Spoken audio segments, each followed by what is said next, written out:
ఎందుకొచ్చావు? నచ్చిన వాడిని పెళ్లి చేసుకుంటానని చెప్పి వెళ్ళటానికి వచ్చాను. నీకు నచ్చిన వాడా? మా ఊళ్ళో, అది మా ఇంట్లో? ఎవరు? నువ్వే. ఏమిటి నాలో నీకు నచ్చింది? శత్రువు ఇంటికి సింహంలా రావడం నాకు నచ్చింది. మా అన్నల్ని ఎదిరించడంలో నీ మగతనం నచ్చింది. ఇంకా చిరుతపులి లాంటి నీ చూపు నచ్చింది. గ్రీకు శిల్పం లాంటి నీ ఫిగర్ నచ్చింది. నీ నడకలో నీ స్టైల్ నచ్చింది.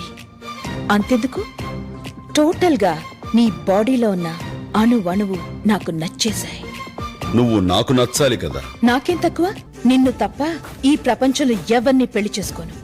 కండిషన్లు పెట్టకు, కన్యగానే మిగిలిపోతావు. వచ్చే శ్రావణ మాసంలోపు నీ చేత తాళి కట్టించుకోపోతే నా పేరు స్నేహలతారెడ్డి కాదు.